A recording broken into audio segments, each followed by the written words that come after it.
Alright guys, welcome back. Today's video is going to be pretty simple. Basically what we're going to be doing is we're going to be talking about the new update that came to Temtem, specifically the challenge mode. Now, if you want me to do like a challenge mode let's play or just sort of like a episode of something like that, let me know in the comment section. But for now, what we're going to be doing is sort of reacting to and discussing all of the different options that are available. So first, we could see Speedrun, travel through the archipelago as fast as you can while tracking your time to complete each island.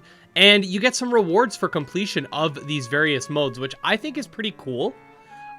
These rewards will actually move over to your main save. So, for example, the Flashy Man mask and Flashy Man costume, that's a cool sort of way to be like, hey, look what I did.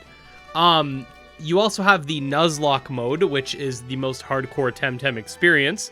You can only capture 2 new Temtem in each area. The reason it's 2 and not 1 is because it's a double battle game.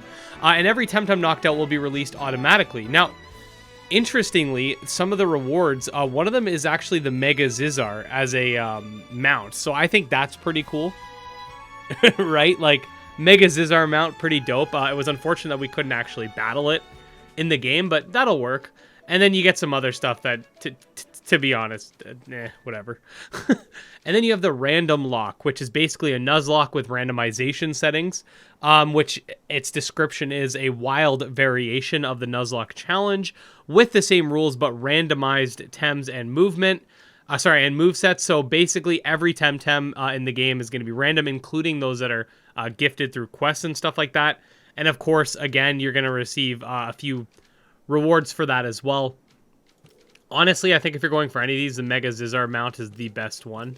That's just my opinion. But in-game character titles, who cares? You need that mount, right? One thing to keep in mind, this cannot be accessed unless you've beaten the game, from what I understand, because Barry tried, he hadn't beaten the game on his save file. It didn't work for him, and I want to sort of talk about that a little bit. So, personally speaking, I don't really agree with that, because you could argue that it's like a new game plus, and therefore it should allow you to only do it once you've beaten the game. But on the other hand, like, new game plus generally lets you carry over progress, so it makes sense. Whereas these are game modes that, in my opinion at least, and Temtem's not the only game that does this, like, all making you beat the game first is doing is locking a different way to play from the start. Like, why not let people just do it right away? Maybe they only want to play a Temtem randomizer. Like, I don't agree with locking the function behind beating the game, but that's just my opinion. But yeah, so if you're going to go into Nuzlocke mode, you can create a game, and basically it'll say before starting a Nuzlocke or randomizer, you need to decide if you want to play it in cooperative or have the option to do so later in the game mode or not. In cooperative, the rules are different and are applied to the entire run, even if you're not playing in the co-op party at that time. So then you have 2 options. Solo run, regular rules will apply, but you won't be able to create or join a co-op party at any point during the run.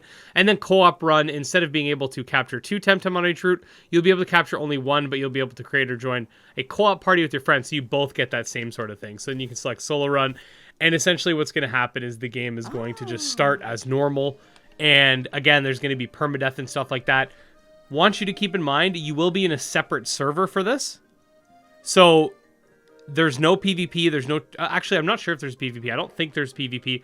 There's no trading and any stuff like that. So that's pretty much it. I don't want to get too much into it in terms of just like playing through it, because I want to know if you guys want to see a video like that. We can do like a 30 or 40 minute video dedicated to that. But just as far as an explanation of the systems, you have to unlock the game to unlock it. Then you could check it out from there. So if you guys did find this video useful, definitely make sure to like and subscribe if you want to stay up to date on Temtem. There are still things coming to the game, including the arcade bar, the 3rd mythical, and some other surprise things. So if you want to stay up to date on all that, definitely subscribe. You can check out my Discord, Twitter, and Patreon linked below. Special thanks to the patrons, especially Jim Hamilton, Dro Ghost, Dark Persona, and Exodus, and we'll see you next time. Peace.